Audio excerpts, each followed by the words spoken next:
touche pas à ma constitution. Une coalition regroupant une vingtaine de partis politiques et d'organisations de la société civile, a officiellement saisi la chambre administrative de la Cour suprême du Togo. Le mouvement dénonce un abus de pouvoir de la part du ministère de l'administration territoriale, de la décentralisation et de la chefferie coutumière, dirigé par le ministre Oda Bello Awat.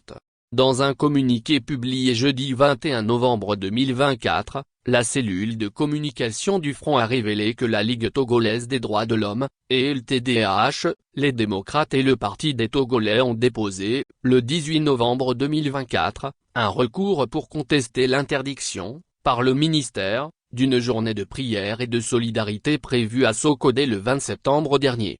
Le recours souligne que cette décision constitue une violation des libertés fondamentales, notamment la liberté de réunion et de manifestation publique, garantie par la Constitution togolaise.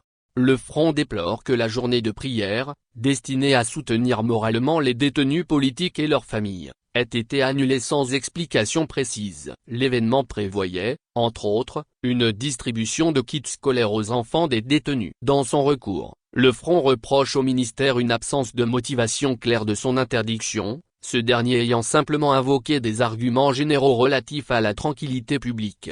Le Front dénonce également une politique de deux poids, deux mesures de la part des autorités. Selon les plaignants, une manifestation similaire organisée par le parti au pouvoir s'est tenue à Sokodé le même jour, avec le soutien des autorités.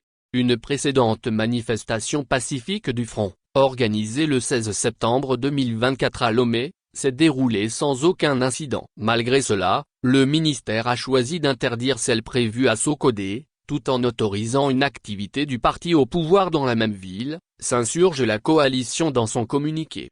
Le Front touche pas à ma constitution espère que son recours devant la Cour suprême permettra de clarifier cette situation qu'il qualifie de discrimination politique flagrante. Ce nouvel épisode met une fois de plus en lumière les tensions récurrentes entre les autorités togolaises et les mouvements citoyens.